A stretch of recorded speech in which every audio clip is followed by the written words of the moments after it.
Throughout my career in Illinois and the United States Senate, I've worked to reduce the power of special interests and the power of lobbyists. I've sent a strong signal in this campaign by refusing to take contributions from federal registered lobbyists and from PACs.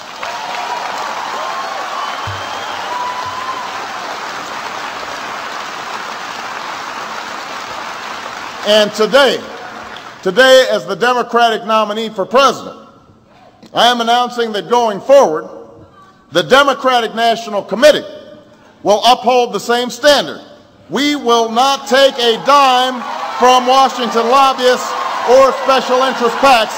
We're going to change how Washington works. They will not fund my party.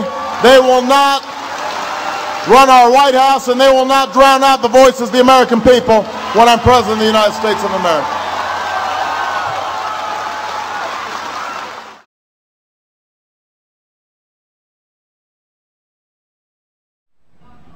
Putting on a convention costs big money. This year, more than $50 million has been raised to stage this convention. Where did it come from? From corporations, unions, and their lobbyists. Since 1996, our chief investigative correspondent, Brian Ross, has been looking into the kind of access big money can buy at these conventions, and he's on the money trail again tonight. From the fireworks over the city, to the stretch limousines, to the Bananas Foster at the Shell Oil Company party last night. It's lobbyists gone wild here in Denver. The Democratic Party seems to be ignoring what their presidential candidate has made a theme of his campaign. We will not take a dime from Washington lobbyists. But they are this week.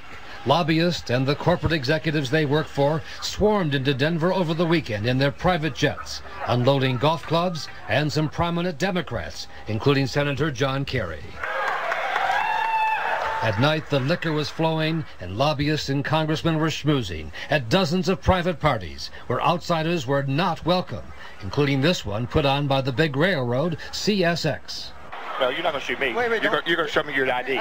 Ethics watchdog groups say Senator Obama could have stopped much of this. Indeed, I think he could have sent a signal to say, I want this tamped down, I want this to be lower key. So in the absence of that, what is the result? The result is that it's party time. Indeed, the man the Democrats chose to raise $50 million from corporations to pay for the convention, Steve Farber, heads one of the most prominent lobbying firms in Washington. The companies, all with pending issues in Washington, are allowed to give under a loophole in the law that otherwise prohibits them from contributing to political campaigns. I think, number one, they want to be part of a democracy. Last night at the Denver Art Museum, Farber and his lobbying and law firm hosted a huge blowout of a party. No cameras allowed inside.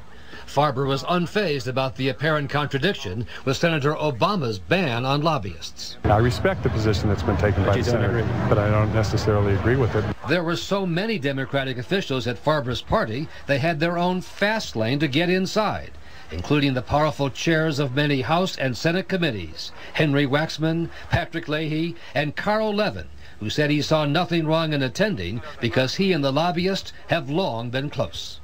Is that a problem for you or not? To go to an old friend's party now. A spokesman for Senator Obama says he wanted to make significant changes in how the conventions are paid for. The primary season ended too late for him to do so. But he hasn't even been able to change things in his own home state, Illinois delegation, where the Chicago Sun-Times reports corporate money will pay for a big reception honoring him later this week, Charlie. All right, Brian Ross again this year on the money trail.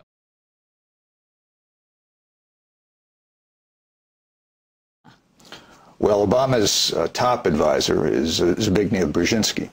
Brzezinski gave an interview to the French press a number of years ago where he boasted about the fact that it was he who created the whole Afghan jihadi movement, the movement that produced Osama bin Laden.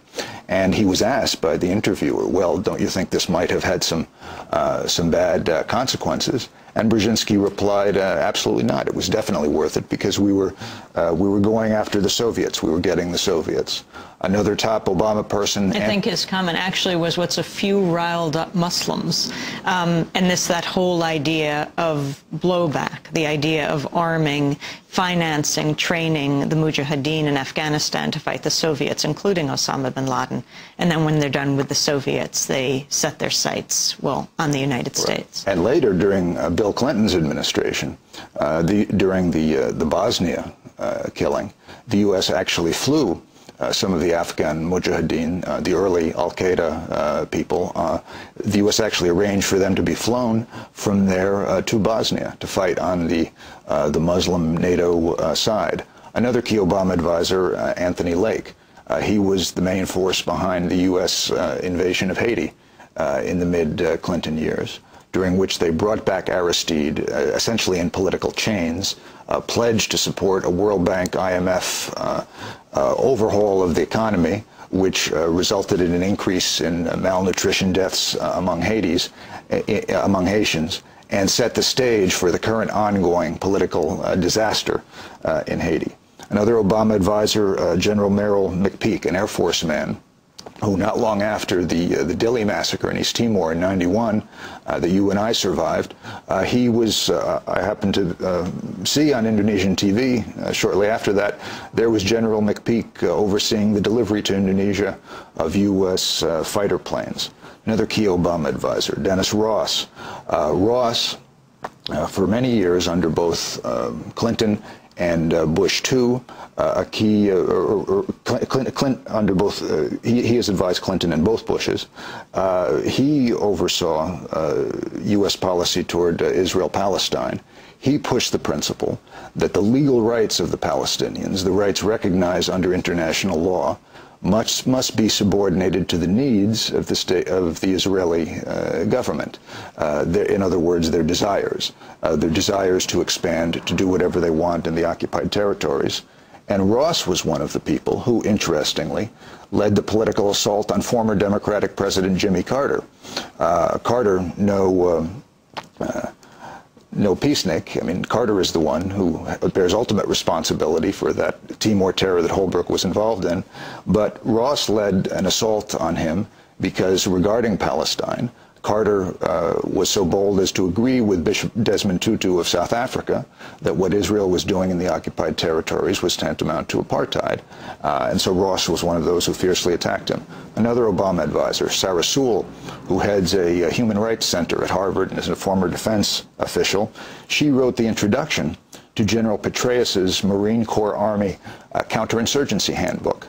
The handbook that is now being used worldwide by U.S. troops in various killing operations. That's the Obama team.